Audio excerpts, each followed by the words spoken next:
Pronto.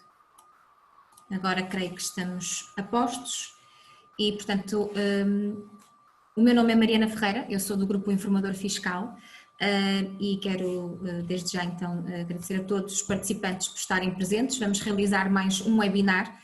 Este mês, quem nos tem acompanhado sabe que estamos a dedicar à temática das insolvências. O Informador Fiscal tem vindo a disponibilizar conteúdo livre, para quem não é assinante, também tem acesso a este conteúdo, portanto é uma temática que achamos interessante e por isso estamos durante este mês a disponibilizar conteúdo e a fazer também alguns webinários sobre esta temática. Quem nos tem acompanhado sabe que hoje, no fundo, é quase que uma continuação da sessão da semana passada, não é? Portanto, na semana passada nós falamos sobre o PER, o Processo Especial de Revitalização, e hoje iremos abordar o tema RER, Regime Extrajudicial de Recuperação de Empresas. Este webinar é uma parceria entre o Informador Fiscal e Cerejeira Namora Marinho Falcão, que agradeço desde já a parceria e a colaboração, e hoje temos como oradora convidada a doutora Zita Xavier Medeiros, que irá então falar sobre este tema, irá fazer uma pequena apresentação. E depois, como habitualmente, teremos então aqui um espaço dedicado ao esclarecimento de dúvidas. Podem colocar as vossas questões no bate-papo, assim como na área reservada para perguntas, portanto, na parte de perguntas e respostas. No final, então, a doutora Zita irá estar disponível para esclarecer algumas dúvidas que, entretanto, surjam. Eu quero, desde já, então, dar as boas-vindas e agradecer a colaboração e disponibilidade da doutora Zita, para estar disponível e estar então a fazer esta apresentação, e vou passar a palavra então à doutora Zita para começar a sua apresentação. Boa tarde, doutora Zita. Boa tarde, doutora Mariana. Antes de mais, obrigada mais uma vez por me dar a oportunidade de continuar, como disse bem, continuar a falar um bocadinho sobre estes mecanismos ou estas soluções para a recuperação de empresas. Enquadra bem isto dentro da insolvência, mas falamos deste regime da extrajudicial de recuperação de empresas como um mecanismo preventivo exatamente à insolvência e, portanto, faz todo o sentido encaixá-lo neste mês do informador dedicado às insolvências. Eu agradeço em meu nome e da Cerejeira Namora Marinho Falcão o convite que nos endereça e esta parceria que temos vindo a desenvolver, e vou então começar por falar do RER. E eu não consigo evitar, e com certeza que me vai surgir ao longo da minha apresentação, não consigo evitar fazer uma comparação com o PER, portanto o Procedimento Extrajudicial de Revitalização de Empresas, que foi o tema que abordei com o meu colega Dr. Pedro Moraes na semana passada, e de facto como o espírito da lei, tanto no que diz respeito ao RER como ao PER, é muito semelhante, portanto o objetivo será sempre a revitalização de empresas, e eu vou acabar por fazer pontualmente uma referência a este regime também do PER. Mas hoje vamos nos então centrar na recuperação de empresas. Eu vou partilhar a minha apresentação, os meus PowerPoints. A doutora Mariana vai fazer o favor, como de costume, de me dizer se isto está ou não a funcionar corretamente. Já haverá Sim. o primeiro PowerPoint, portanto está tudo visível, correto? Está, exatamente. Muito está. bem. Portanto, vamos então começar a falar deste regime dentro da recuperação de empresas que, à semelhança do PER, deve permitir às empresas revitalizarem-se ou reestruturarem-se, evitando-se então a insolvência. Esse será o primeiro módulo da minha apresentação e, como acabei de dizer, não posso deixar de fazer uma comparação de institutos entre este RER e o PER, exatamente porque o intuito e o objetivo e a finalidade são em tudo semelhantes, e obviamente cada empresa decidirá a qual dos institutos recorrer, conforme naturalmente a sua própria situação e a análise ou a autoanálise e a autoavaliação que faça. Portanto, não posso deixar de comparar estes dois regimes. Um ponto para dizer também, e à semelhança do que referi a semana passada, que estamos a atravessar uma altura extremamente complicada. Se já entramos numa crise económica, dúvida já não há de que esta crise vai piorar nos próximos tempos e, portanto, mais que oportuno, é obrigatório, digo eu, falarmos para as empresas e para advogados e para fiscalistas e para eventualmente contabilistas, falarmos então destas soluções que a lei apresenta e que com certeza vão ser ferramentas muito úteis na gestão da crise que se avizinha. E, portanto, depois do PER, vamos então debruçar-nos sobre o RER. O RER, Regime Extrajudicial de Recuperação de Empresas, cumpre referir, e antes mesmo de começar a falar deste mesmo instituto, eu quero deixar uma nota que já deixei relativamente ao PER, mas que reforço agora para quem não esteve a ouvir-nos na semana passada, que até julho de 2021, portanto ali primavera-verão do próximo ano, é imposição do nosso Estado fazer a transposição da Diretiva de Insolvências e Reestruturação de Empresas, a Diretiva Comunitária de junho de 2019, que tem efetivamente que ser transposta para a nossa ordem interna no máximo até julho de 2021.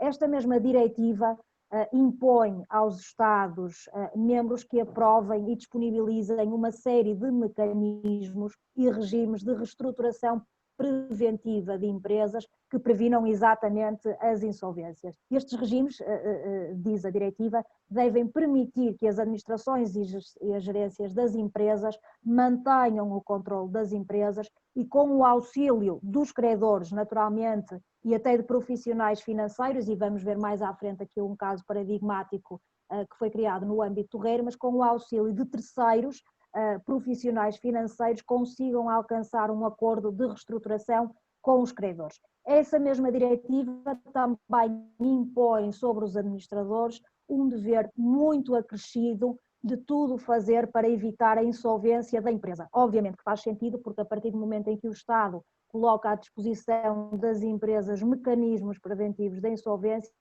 também, obviamente, vai exigir dos administradores este dever especial de cuidado e este dever especial de evitar a insolvência de empresas. E, efetivamente, esta diretiva, como disse, tem que ser transposta até julho do próximo ano.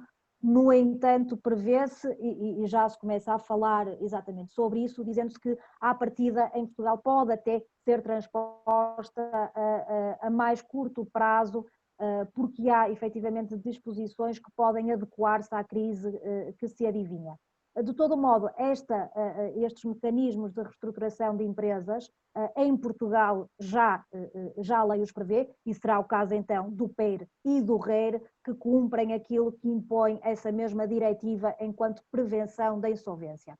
E, portanto, passando então ao conceito de RER, o RER entrou em vigor em 3 de março de 2018, foi aprovado pela lei que ele indica, a Lei 8 de 2019, e veio substituir o velho CIREV, que foi aprovado após a crise de 2008, na altura no âmbito do programa Revitalizar, e que foi então revogado com a mesma lei que criou o RER. É um mecanismo alternativo à insolvência e ao processo especial de revitalização, visando então a obtenção do tal acordo de reestruturação entre o devedor e um ou mais dos seus credores. E eu diria mais, ainda que se fale na doutrina no mecanismo enquanto alternativa à insolvência, é muito mais naturalmente que um mecanismo alternativo, é de facto um mecanismo preventivo da insolvência e então sim alternativo ao PER. Vincula apenas os credores que forem chamados a negociar e que aceitem negociar com aquele mesmo devedor o plano que ele eventualmente lhes coloque para negociação e eventual aprovação. Neste ponto aqui, relativamente aos credores chamados a negociar, eu posso já adiantar, e vamos ver mais à frente também, e este processo, este procedimento, este mecanismo não se assume como um mecanismo de natureza universal, como acontece, por exemplo, com o PER e com a insolvência. Quer isto dizer que não são obrigatoriamente chamados ao RER todos os credores do devedor, mas circunscrevendo-se essa chamada à vontade do próprio devedor, pode este optar por chamar só alguns, ou eventualmente todos, naturalmente, os seus credores. Portanto, esta liberdade de chamar quem importe ao devedor existe no RER e não existe, obviamente, no PER, nem muito especialmente na insolvência. Tem ainda natureza totalmente extrajudicial e corre os seus termos na Conservatória do Registro Comercial. Sabemos, obviamente, que tanto o PER como a insolvência são processos judiciais, ainda que o PER com uma natureza híbrida, mas correm ambos em tribunal e é lá que começam e será lá que terminam. No caso do RER, começa na Conservatória e vai terminar também à Conservatória do Registro Comercial. Como estava também a dizer, é um procedimento livre e voluntário, livre porque o devedor pode, querendo a ele, recorrer, e voluntário, exatamente pelo mesmo motivo, sendo certo que esta liberdade e este caráter voluntário aplica-se tanto ao devedor como aos credores. Portanto, se um credor não quiser aderir nem negociar o plano que venha a ser discutido no âmbito do RER, pode recusar fazê-lo e não fica de modo algum vinculado ou preso a este procedimento da empresa. Por fim, é um procedimento confidencial, exceto se as partes pretenderem dar-lhe publicidade. Portanto, é um procedimento absolutamente discreto. A confidencialidade, e vamos ver também mais à frente, que volto a referir-me a isto, acaba por ser talvez uma das maiores vantagens ou um dos maiores atrativos deste regime. Entra na conservatória, não é alvo de nenhum anúncio e, portanto, apenas e só se as partes, nomeadamente o devedor, quiser que seja público, deve dizê-lo expressamente. Caso contrário, é um processo totalmente e estritamente confidencial, permitindo assim não chamar a atenção do mercado para eventuais fragilidades que a empresa enfrenta e que acredita, obviamente, poder ultrapassar. Portanto, muito importante este aspecto da confidencialidade do RER, que é totalmente diferente neste aspecto do PER, que é completamente público. O RER a quem se destina é exatamente a solução do PER, destina-se a empresas que se encontrem em situação económica difícil ou em situação de insolvência iminente, mas que é capaz de se manter no mercado. Obviamente que esta situação económica difícil ou insolvência iminente deve ser atestada pelo ROC, o ROC e obviamente a empresa também têm que acreditar que existe algum capital de confiança dessa mesma empresa perante os seus parceiros esses credores, que perante esse capital de confiança decidam então aderir ao RER. Tal como já tinha referido no âmbito da minha apresentação no PER, este conceito de situação económica difícil ou insolvência meramente iminente são conceitos que na lei ainda estão muito abstratamente previstos e, portanto, nós temos que julgar com a doutrina e com a jurisprudência e com processos que nos passam diariamente pelas mãos para completar estes conceitos e, obviamente, as empresas, nomeadamente empresas que recorrem à nossa ajuda, saberem se efetivamente estão numa situação económica difícil ou de insolvência iminente ou já, eventualmente, numa situação de insolvência efetiva. A lei oferece-nos, como disse, um conceito muito abstrato, muito geral. O artigo 222b do CIR diz-nos que a situação económica difícil corresponde a esta dificuldade séria de cumprir pontualmente as suas obrigações, designadamente pela falta de liquidez da empresa ou pela dificuldade em obter crédito, e diferencia-se da noção de insolvência que abre o Código de Insolvência, sendo esta noção de insolvência definida como a situação em que o devedor se encontra já impossibilitado de cumprir as suas obrigações vencidas. Portanto, mais uma vez, e como também já tinha referido na outra apresentação, não há dúvidas que a palavra-chave aqui será a diferença entre dificuldade e impossibilidade. Na insolvência existe uma efetiva impossibilidade de cumprimento das obrigações, no caso da empresa em situação económica difícil, atravessa exatamente dificuldades no cumprimento das suas obrigações, sendo certo que acredita que consegue ultrapassar essas dificuldades. Dúvidas não há na insolvência, que a empresa sabe e prevê não ser possível cumprir as obrigações, nem a curto prazo, nem tendo qualquer perspectiva de o vir conseguir a cumprir no futuro. Portanto, esta é a noção que resulta da lei e, obviamente, que decompondo este conceito, nós vamos encontrar na junção entre doutrina e jurisprudência, como disse, alguns indicadores daquilo que é o conceito de situação económica difícil. E, portanto, desde logo, a previsão futura do gerente ou administrador sobre a insuficiência económica e incapacidade de a curto prazo cumprir obrigações assumidas e ainda não vencidas, dificuldades sérias no cumprimento pontual das obrigações, portanto as obrigações poderão ainda não estar vencidas e outras que estejam, que não tenham sido cumpridas no curto prazo, a falta de liquidez naturalmente e a dificuldade ou mesmo já a impossibilidade de aceder ao crédito. Portanto, daqui resulta desde logo que a avaliação e a previsão é sempre da gerência ou da administração, que em última instância, obviamente, terá que decidir o destino da empresa.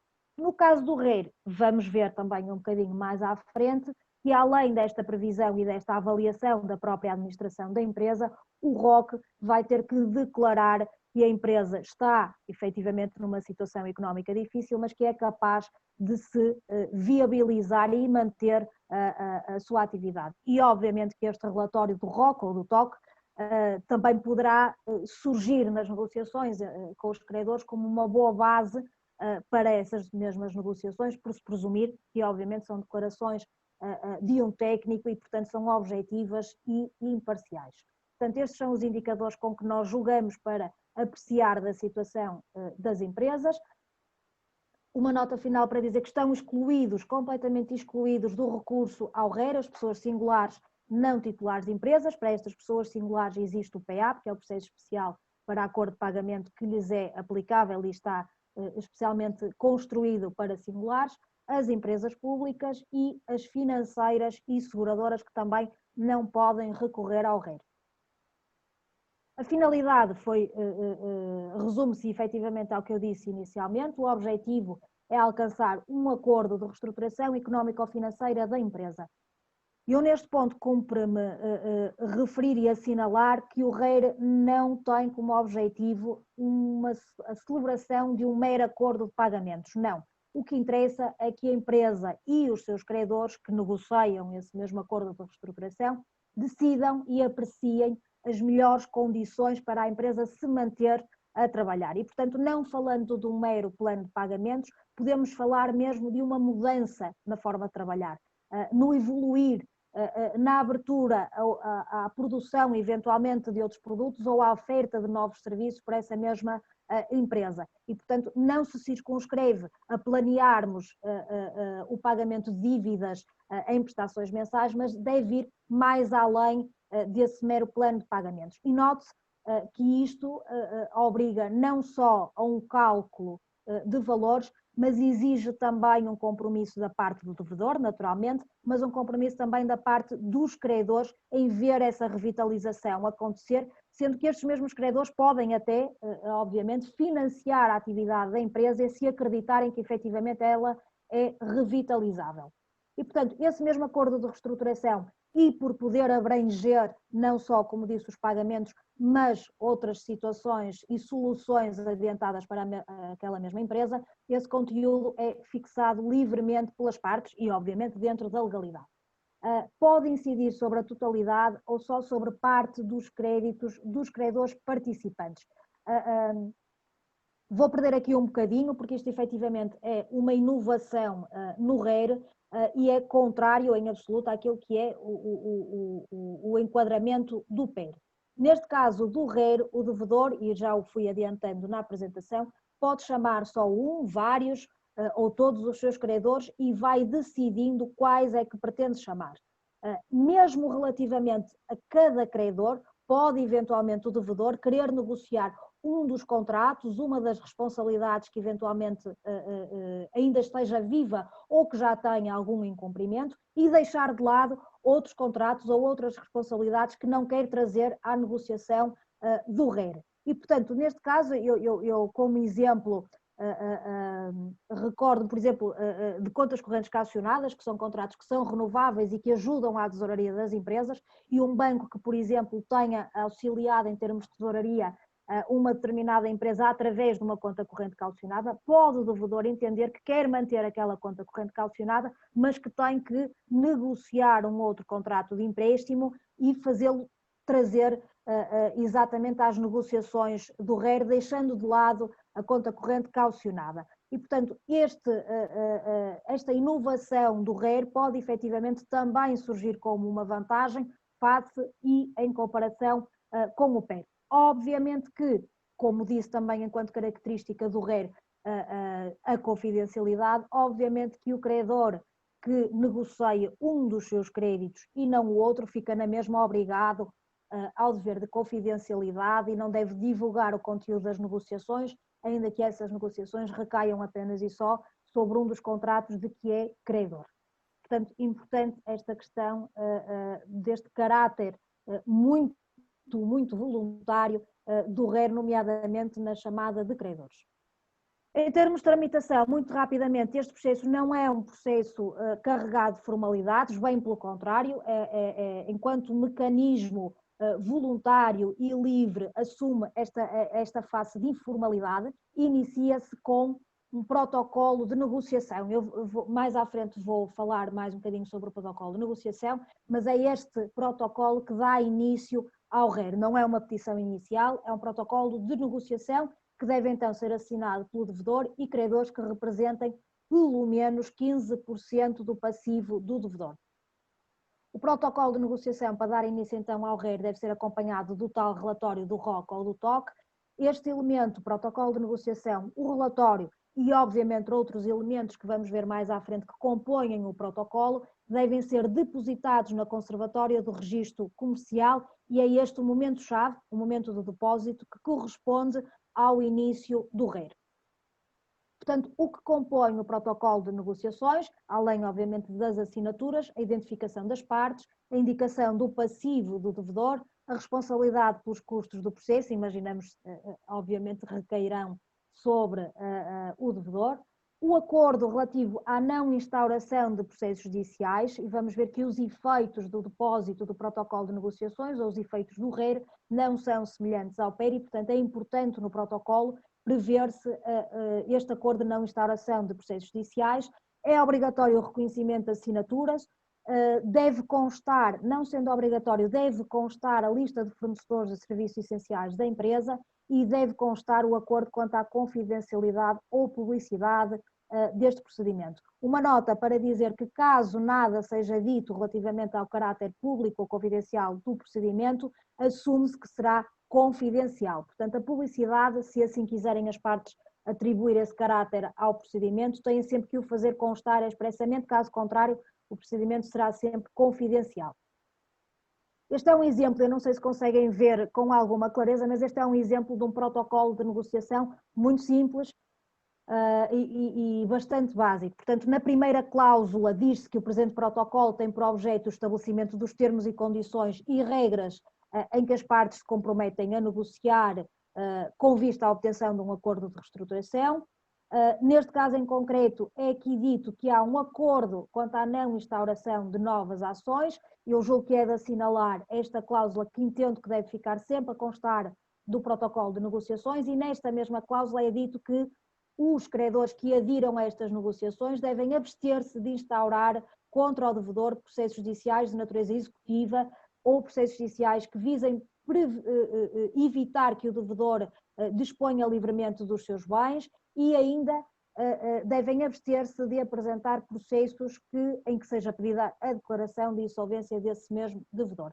Na cláusula terceira é feita a lista então das ações executivas pendentes, sendo que no número 2 é dito que os exequentes dessas mesmas ações devem abster-se de impulsionar as execuções pelo prazo em que durem as negociações no âmbito do RER.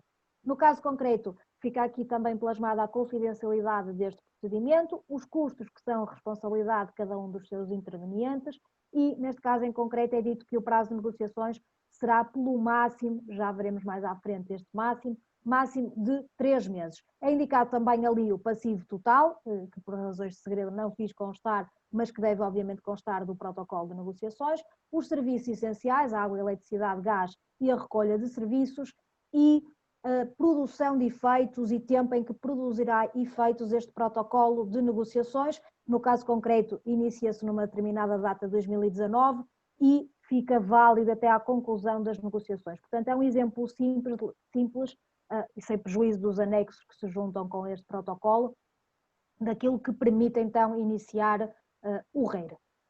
Uma nota que eu coloquei aqui em forma de pergunta, porque é uma pergunta que me fazem muitas vezes as empresas que ponderam recorrer ao RER, efetivamente é um processo livre, voluntário e confidencial e, portanto, a empresa pode chamar apenas os credores que entenda escolher e que entenda que devem participar então nas negociações. Isto poderia levar a pensar que não teriam que chamar o Estado ou os trabalhadores e, portanto, a pergunta é exatamente essa, tenho que avisar os meus trabalhadores e o Estado de que vou iniciar um RER? E aqui a resposta é afirmativa. Ainda que seja voluntário, ainda que se possa restringir a determinados credores, sempre que se inicia um RER, o devedor é obrigado a chamar a Segurança Social, a AT e os seus trabalhadores, informando-os de que depositou o protocolo de negociação na conservatória, no registro comercial, e sempre que estas entidades sejam titulares de créditos sobre essa mesma empresa. Importante referir que, caso este dever seja incumprido, o protocolo de negociação é nulo, todos os atos subsequentes são nulos e, portanto, o RER cai. Esta será, provavelmente, a única nulidade a que a lei faz menção expressa. E, portanto, é importante que logo que seja depositado o protocolo, o devedor, a empresa, informe a AT, Segurança Social e Trabalhadores, pela via em que possa assegurar a recepção dessa comunicação, carta registada com aviso de recepção, por exemplo, informando então estas entidades que deu início ao RER, ainda que eventualmente uma delas, ou na casa da Segurança Social e a AT, devem efetivamente e são obrigadas a negociar, mas eventualmente algum dos trabalhadores pode não querer fazê-lo. Mas a obrigação de comunicar recai então sobre o devedor. Em termos de tramitação, está então depositado o protocolo de negociação na Conservatória do Registro Comercial e inicia então o processo ou procedimento propriamente dito. Portanto, a partir do momento em que é depositado na Conservatória o protocolo de negociações, o devedor fica, obviamente, impedido de praticar atos de especial relevo, aqui com a nuance de que, se os credores o autorizarem a isso mesmo, ou se essa autorização ficar expressa no protocolo de negociações, então sim, o devedor pode praticar estes tais atos de relevo.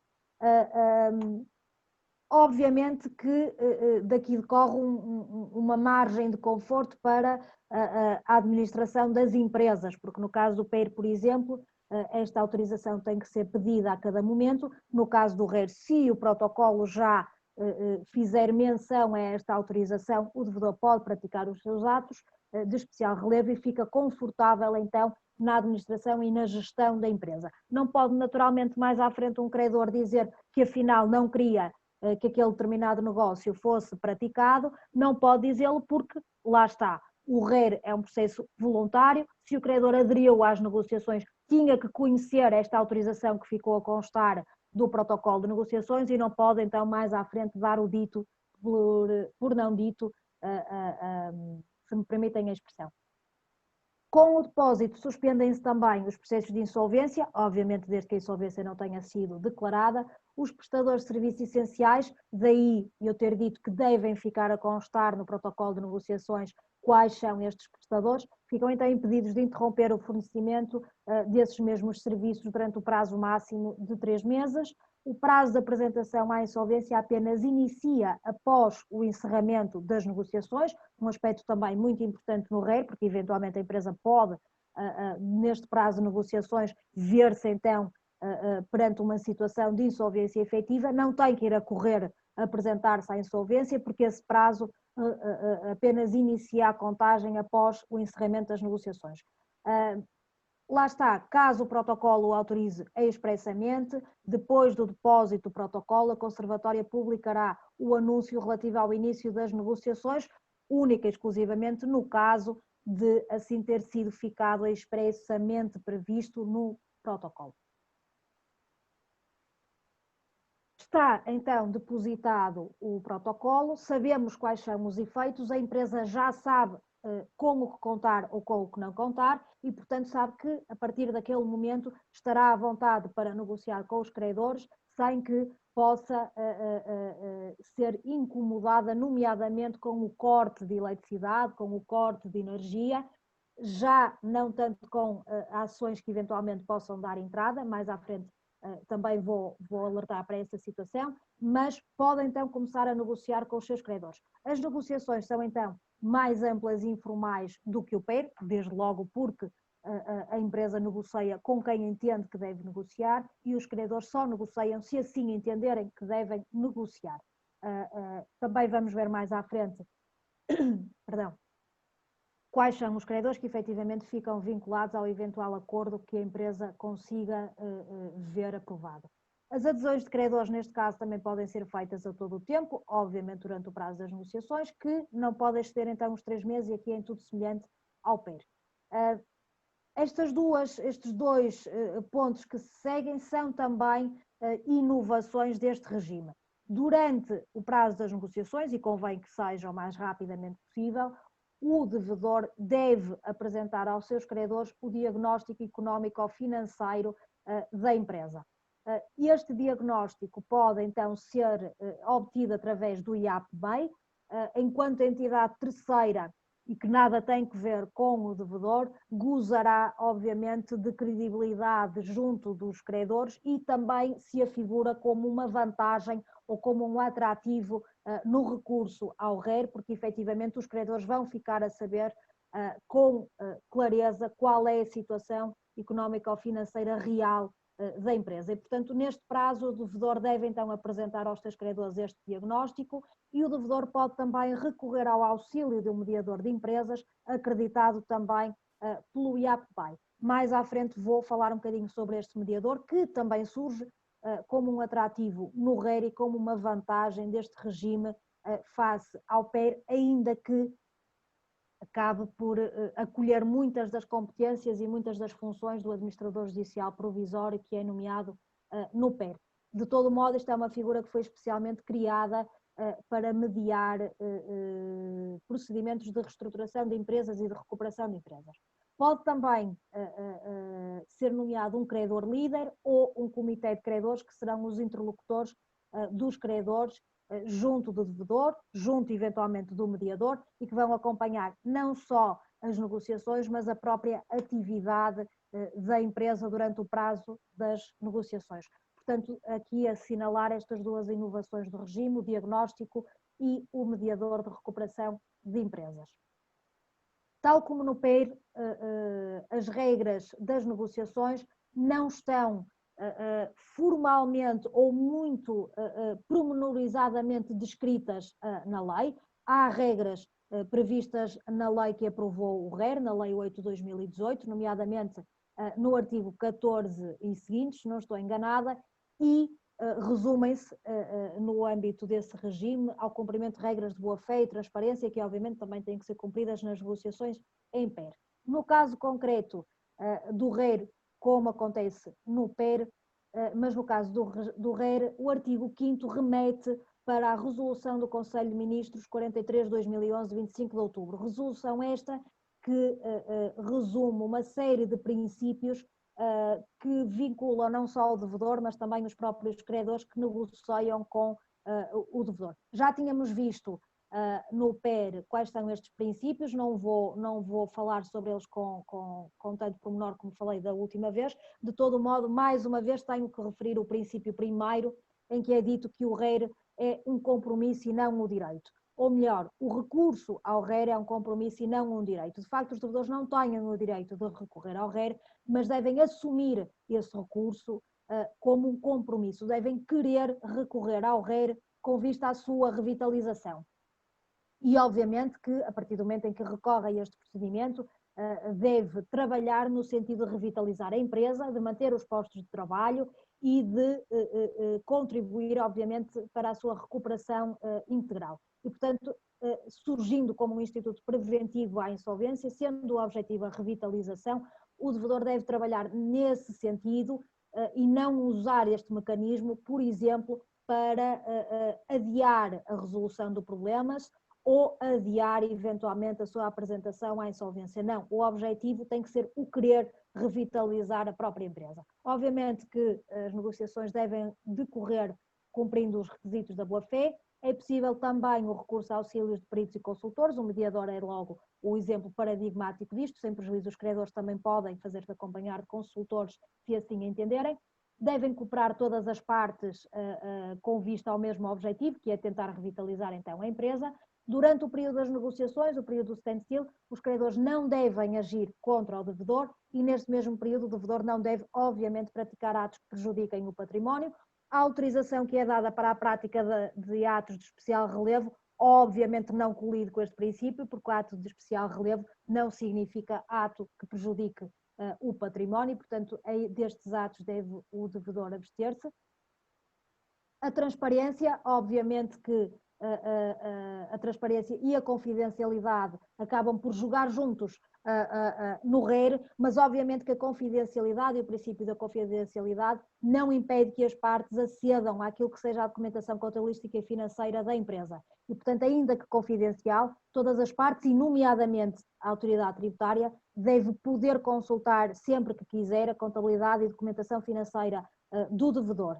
Obviamente o princípio da legalidade, a viabilidade e perspectiva de recuperação é o princípio 10. Notem que, obviamente, os princípios na resolução não estão assim descritos. Eu fiz um resumo de conceitos-chave de cada princípio que estão desenvolvidos na resolução do Conselho de Ministros, mas, obviamente, e como também disse, a título exemplificativo, quando falei do compromisso do devedor, no caso do princípio 10, o devedor deve então querer recuperar a empresa e tem que estar certo dessa viabilidade.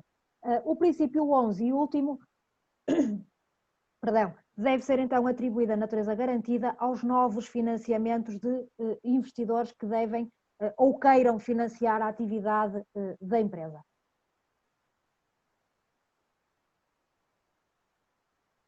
Debruçando-me então sobre a figura do mediador, porque efetivamente é uma inovação do RER, ainda que a sua criação seja bastante anterior a 2018, o RER fez prever expressamente na redação da lei o recurso então a esta figura do mediador de recuperação de empresas. O mediador intervém então a pedido do devedor nas negociações, mais uma vez é voluntária a sua chamada, presta assistência técnica a empresas em processos de RER, nomeadamente no quadro das negociações com os credores, tendo então como propósito auxiliar na obtenção do tal acordo extrajudicial de reestruturação. Deve, obviamente, reunir qualificação técnica e profissional relevante na área da gestão e deve ser obrigatoriamente acreditado pelo IAPMEI e com formação específica no desenvolvimento desta atividade.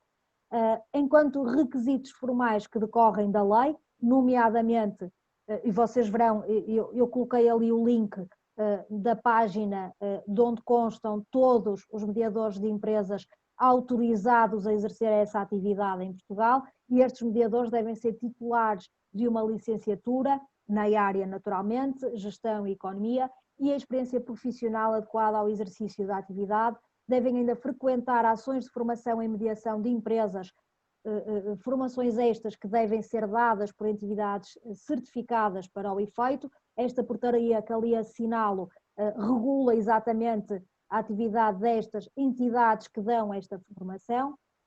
Obviamente não pode encontrar-se em situações de incompatibilidade e deve ser então pessoa idónea ao exercício da atividade.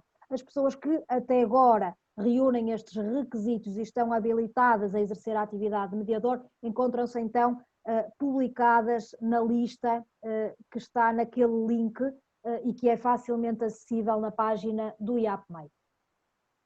Feita este parênteses à figura do mediador, já sabemos então que as negociações são livres, são voluntárias, têm um caráter informal, podem durar durante um prazo máximo de 3 meses e obviamente chegarão ao ponto em que encerram. E quando é que encerram então essas negociações? Obviamente que o que se quer é que encerrem com o acordo de reestruturação, mas podem também encerrar caso o devedor considere não existirem condições para prosseguir as negociações, se entender a meio que afinal não tem condições porque está, por exemplo, insolvente, com o decurso do prazo das negociações. Este prazo ficou previsto no protocolo de negociações que foi depositado inicialmente na Conservatória e decorre também da lei e, portanto, automaticamente logo que decorra esse prazo, as negociações têm que encerrar e, obviamente, se o devedor se apresentar ou for declarado insolvente. Pode-se perguntar aqui como é que o devedor é declarado insolvente quando há instantes eu disse que com o depósito não podem os credores dar entrada de novas ações em que peçam a declaração de insolvência, mas eu reforço que o RER, ao contrário do PER, não sendo um processo de natureza universal, podendo só chamar determinados credores, pode um outro credor que nunca tenha sido chamado a negociar ou que não tenha aceito negociar, pode perfeitamente requerer a insolvência deste devedor. E obviamente que, não estando vinculado ao RER, podendo fazê-lo, pode eventualmente, e caso a empresa não apresente oposição, pode eventualmente a empresa ser declarada insolvente num processo paralelo ao RER. E obviamente que isso implica que sejam imediatamente encerradas as negociações. O encerramento das negociações, seja por que causa for, está sujeito ao registro comercial naturalmente.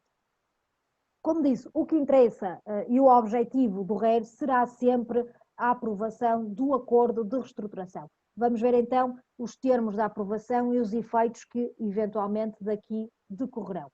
O acordo de reestruturação, ao contrário, e como acabei de referir, não acontecendo da mesma forma que acontece no processo especial de revitalização, porque não precisa de ser votado universalmente, tem sim que ser aprovado com os credores que assim entendam.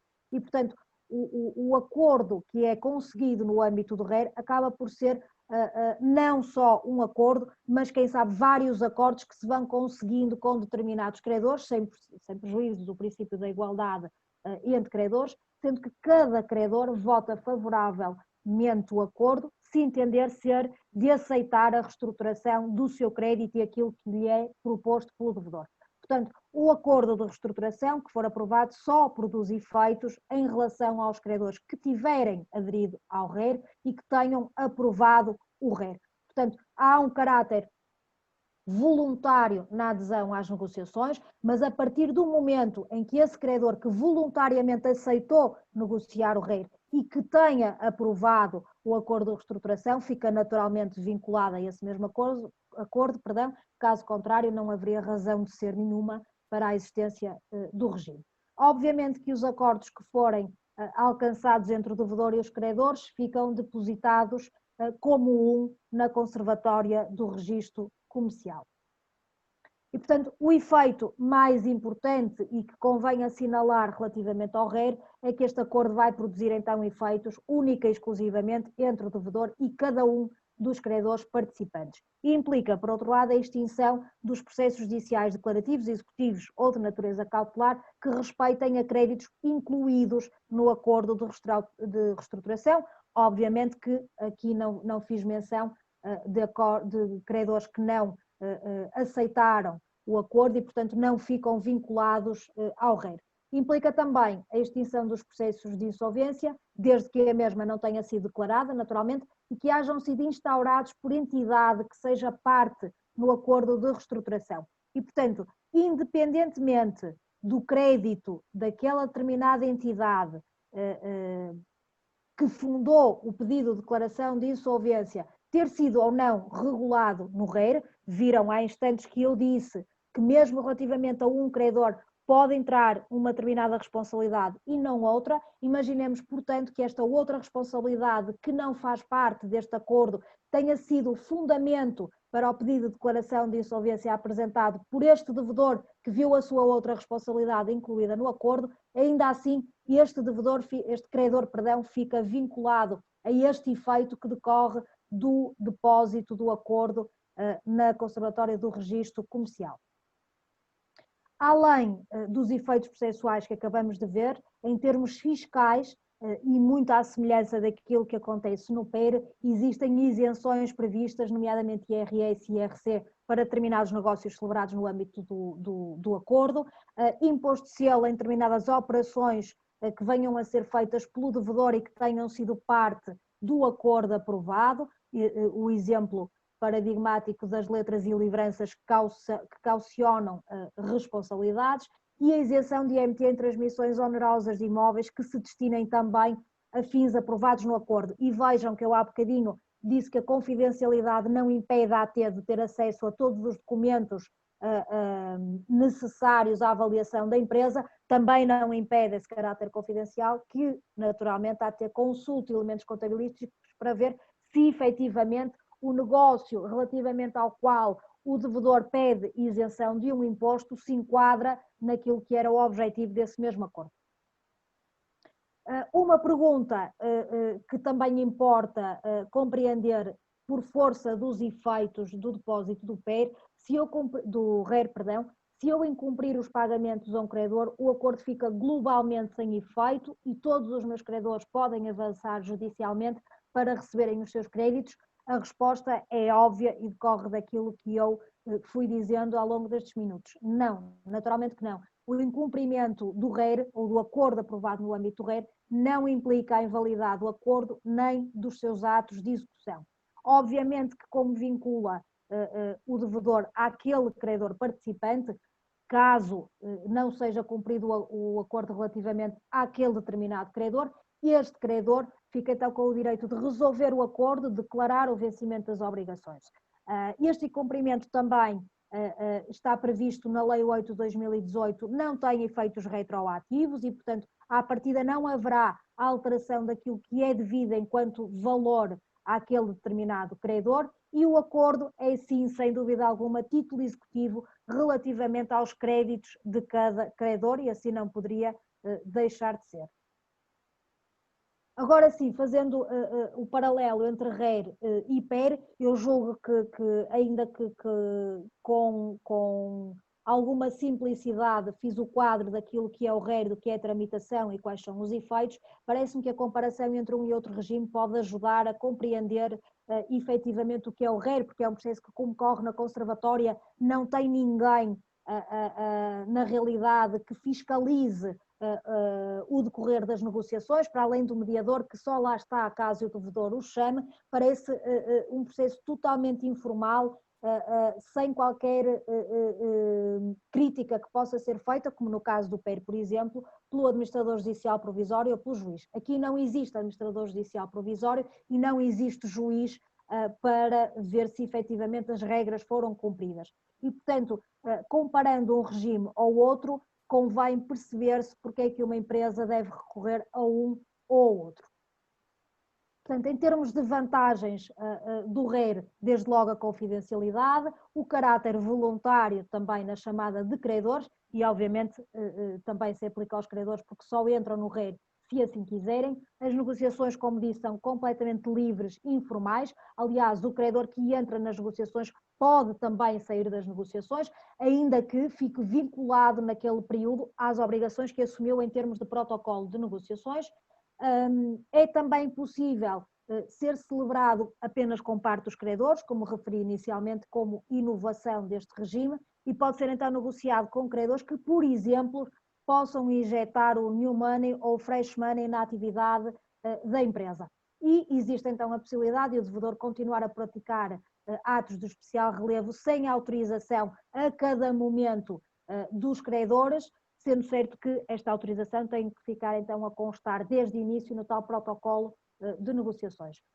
Importante, e daí eu também assinalar ali esta que me parece mais uma vantagem do RER, se o acordo de reestruturação for subscrito por credores que representem as maiorias necessárias ao PER, ou a ele vierem aderir, viram, como eu disse há instantes, que os credores podem aderir às negociações a qualquer momento, se a ele vierem aderir credores necessários a essas mesmas maiorias, o devedor pode então usar o acordo do RER e submetê-lo aos efeitos do PER, pedir a homologação desse mesmo acordo e assim ultrapassa uma das desvantagens do RER, que não vincula todos os credores. Com este mecanismo, sujeitando o acordo que conseguiu nas negociações em RER ao regime do PER, o devedor resolve a sua situação e vê todos os seus credores vinculados àquele acordo que conseguiu no âmbito do RER. Também vantagem o recurso à figura do mediador e ao diagnóstico económico-financeiro da empresa, que é dado pelo IAPMEI. Tem também benefícios fiscais muito semelhantes ao PER e não comporta o risco de declaração de insolvência. Quer isto dizer, e convém explicar-me, obviamente que pode ser declarado insolvente ou eventualmente depois apresentar-se à insolvência. Este ponto quer dizer que não existe no RER aquele parecer final que existe no PER. O administrador judicial provisório no PER, caso o plano não seja aprovado, deve dar um parecer relativamente à situação da empresa, dizendo, no seu entendimento, se ela está ou não insolvente. No caso do RER, não existe este parecer, desde logo não existe administrador judicial provisório e, portanto, as negociações podem decorrer sem serem assombradas com esta possibilidade de, no caso de não aprovação, ser imediatamente pedida a sua insolvência. E, portanto, também é um risco ou uma nuvem que não existe no RER e que também surge como uma vantagem face ao PER. Mas se quisermos ver as vantagens do PER relativamente ao RER, desde logo o PER, a entrada do PER obsta à instauração de ações para cobrança de dívidas contra o devedor durante todo o tempo em que perdurarem as negociações, suspendendo também as ações judiciais em curso com idêntica finalidade e que ficam extintas logo que seja aprovado e homologado o acordo. No caso do RER, esta suspensão e este impedimento à instauração de novas ações não podia ficar expressamente regulado na lei, desde logo porque nem todos os credores são chamados a negociar, nem todos os credores ficam vinculados ao RER e, portanto, não se aplica aos credores que comuniquem não pretender aprovar o acordo. E, portanto, aqui uma vantagem do PER face ao RER. Por outro lado, os credores que financiem a atividade do devedor no âmbito do plano aprovado no PER gozam então de proteção através da constituição de privilégios. Obviamente que esta segurança que é dada aos credores e investidores ou aos investidores é um atrativo ao recurso, ou melhor, à aprovação do plano no âmbito do PER para esses mesmos credores. Esta proteção não resulta claramente da letra da lei 8/2018, mas podemos entender de facto que resulta obrigatório por força da aplicação das regras procedimentais que vos falei há instantes, que resultam da resolução do Conselho de Ministros. Portanto, o princípio 11 diz que deve ser garantida proteção aos credores que financiem a atividade do devedor. E, portanto, o que seria aconselhável aqui neste caso seria prever-se na Lei 8/2008, com uma pequena alteração, fazer constar ou fazer resultar nessa mesma lei a aplicação obrigatória e imediata do princípio 11 da resolução do Conselho de Ministros, acontecendo exatamente isso no PER, em que ficou especialmente prevista a constituição destes privilégios. Finalmente, a última vantagem do PER em relação ao RER, o plano de recuperação homologado vincula todos os credores, incluindo aqueles que não participaram nas negociações ou que eventualmente até votaram contra o plano. A única forma de o devedor no RER ultrapassar ou gozar desta vantagem do PER será aquela que acabei de vos dizer, que é procurar encontrar a maioria que é exigível à aprovação do PER e sujeitar então o seu acordo que conseguiu no âmbito do RER aos efeitos do PER. E isto basta dar entrada então no Tribunal do Comércio do requerimento em conformidade com a aprovação, com o acordo naturalmente, o plano e a aprovação das maiorias, sendo certo que no PER, e se não me falha a memória, será uma maioria qualificada de 1/3 do total de créditos do devedor e desse terço, 2/3 devem votar favoravelmente aquele plano. E, portanto, se o devedor o conseguir fazer extrajudicialmente com os credores e no âmbito do RER, pode então sujeitar este acordo aos mesmos efeitos do PER e conseguir que todos fiquem vinculados àquilo que conseguiu aprovar. E, portanto, será este então o quadro do RER, um processo informal e que corre fora dos tribunais. Eu vou dar espaço então agora a questões que eventualmente coloquem e que eu possa concretizar estes conceitos. Uma nota final só para dizer que muito mais haveria a dizer relativamente a estes dois mecanismos de reestruturação de empresas e especialmente porque houve também recentemente e vai continuar a haver com toda a certeza novidades legislativas produzidas para fazer face precisamente à crise económica provocada pela pandemia, desde logo o PEV, o processo extraordinário de viabilização de empresas, que foi aprovado agora muito recentemente e já depois do último webinário que tivemos aqui através do Informador, e o RER obviamente não foi esquecido pelo Governo, pelo legislador, na resposta a dar a essa crise. E, portanto, já houve novidades relativamente ao RER, vai continuar a haver novidades relativamente ao RER para ser efetivamente utilizado como mecanismo preventivo da insolvência e para fazer face à crise económica que as empresas atravessam e que vão, infelizmente, muitas delas atravessar neste período difícil que julgo que estará para breve. E, portanto, para já estou ao dispor para questões que me queiram colocar. Obrigada, doutora Zita, pela sua apresentação, que foi bastante esclarecedora, mas acredito que ainda haja aqui algumas dúvidas e Obrigada. por isso vamos Eu então... vou interromper aqui só o compartilhamento.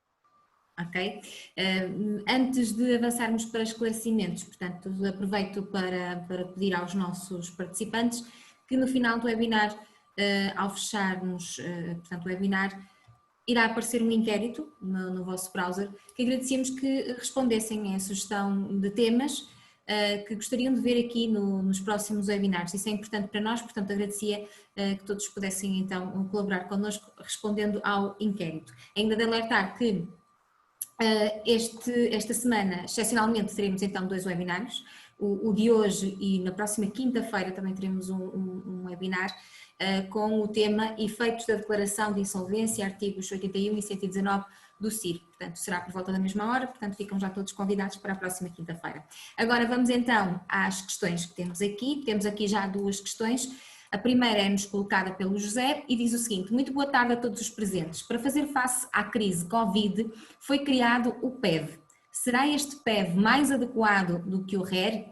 O RER, como corre fora dos tribunais, pode ser mais célere e talvez mais adequado. Obrigado. Ora bem, eu quando falei do PER na semana passada, o PEV também veio à baila. Eu na altura respondi com o que era o regime em vigor. O PEV estava prevista a sua criação, mas efetivamente no último webinário relativamente ao PER ainda não estava efetivamente criado. Agora já temos mais informações, efetivamente a proposta terá sido aprovada, se eu estou enganada, quinta, sexta-feira, e portanto já temos mais ideia daquilo que efetivamente é o PEV, mas mantém-se aquilo que eu disse na semana passada. É um processo, um procedimento que foi criado única e exclusivamente para responder às dificuldades das empresas, dificuldades essas que tenham sido provocadas pela crise económica derivada da pandemia Covid. Se é mais célere ou mais adequado ou não, é uma questão que pode ser encontrada a resposta na própria lei. Porquê? Primeiro, o PEV é um processo que, além de ter sido criado para responder a estas necessidades criadas pela pandemia, é um processo ultra urgente, digamos assim, ou especialmente urgente, e portanto passa à frente dos próprios PEIRs que tenham dado entrada nos tribunais do comércio. E portanto daí que seja um processo extremamente célere. Eu li a lei, ainda não li com o pormenor, que vou ter com certeza a oportunidade de ler, mas já li e já vi que, por exemplo, é suprimida a fase da reclamação de créditos. Os credores podem, tendo conhecimento, obviamente, que têm que ter da lista de créditos reconhecidos, podem impugnar essa lista, mas a fase da reclamação de créditos, como nós conhecemos para o PER e para a insolvência, não existirá no PEV. E, portanto, é muito mais rápido o procedimento, é muito mais rápida a eventual aprovação. E porquê? Porque além de não estar sujeita a essa fase de reclamações, quando entra no tribunal, o PEV já vem acompanhado do acordo de viabilização da empresa. E, portanto, tudo decorrerá, supostamente, e é esse o intuito da lei, com uma enorme celeridade. De outra forma, também não havia interesse nenhum em criar um regime especial para fazer face à crise económica da Covid. E, portanto, à partida será mais adequada responder às dificuldades da empresa. Agora, essa mesma empresa, ponto número 1, não pode, obviamente, apresentar a dezembro de 2019 um ativo inferior ao passivo, ou um passivo superior ao ativo, não pode estar naturalmente em situação de insolvência e, portanto, tem que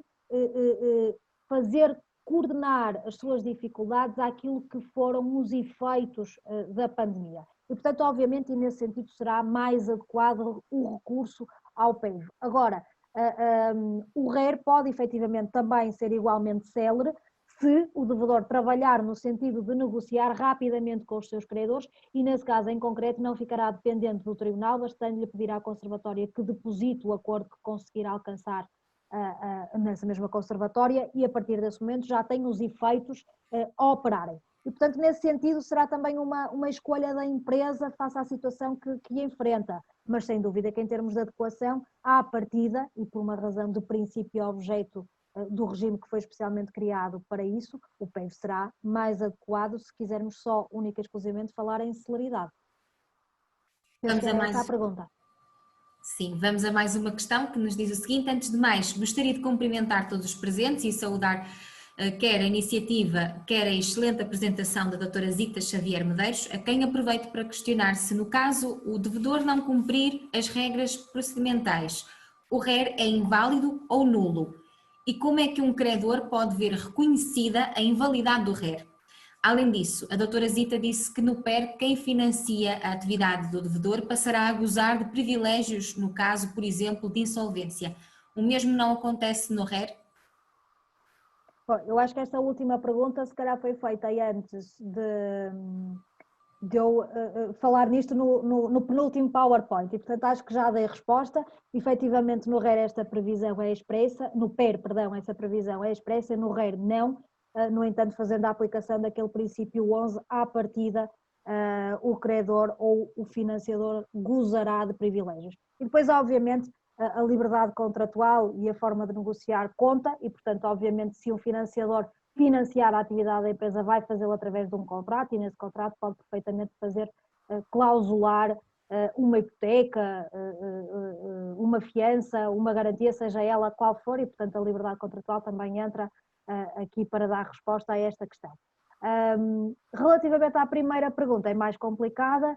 Se o devedor não cumprir as regras procedimentais, o RER é inválido ou nulo. Ora bem, no caso, eu mais uma vez fazendo o contraponto com o PER. No PER, antes de ser homologado e ainda que tenha sido aprovado pelos credores, qualquer credor pode ir ao tribunal, alertar o juiz para o incumprimento de alguma regra procedimental, dizendo que, por exemplo, descobriu que o devedor tinha escondido uma determinada dívida ou que tinha escondido determinado património. E nesse caso, violado que está o princípio da boa-fé, da transparência, da legalidade, pode efetivamente o tribunal entender não homologar o plano, ainda que tenha sido aprovado pela maioria exigida.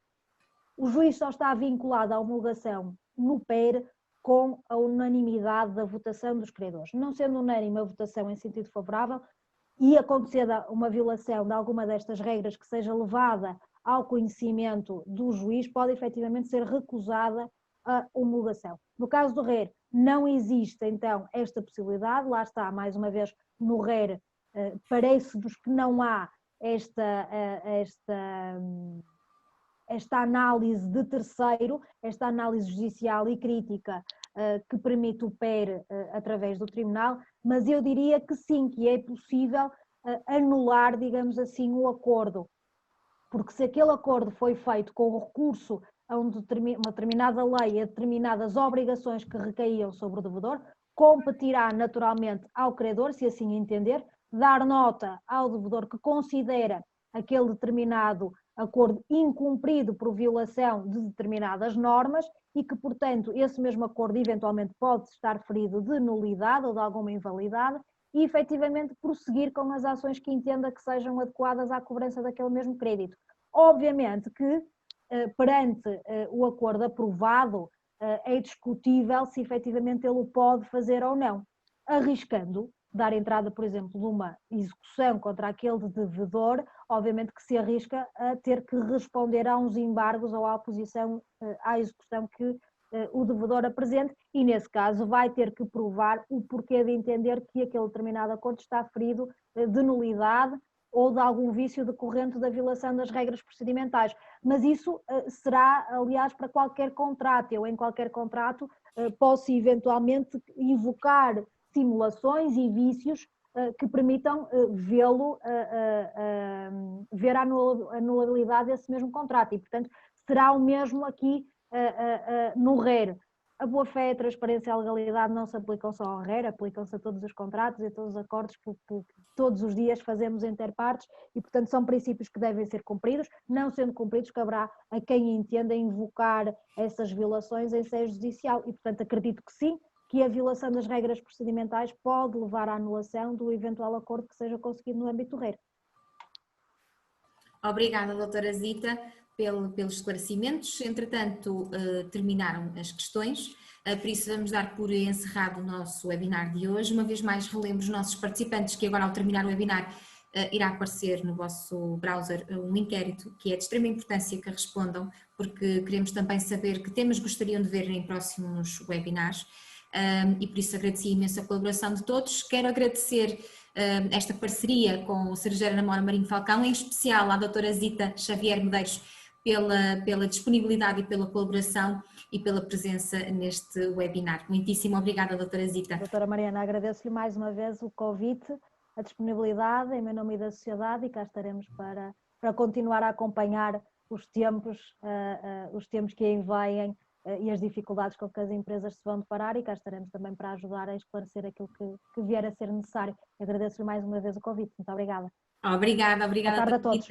Obrigada, até uma próxima e continuação então de uma boa tarde.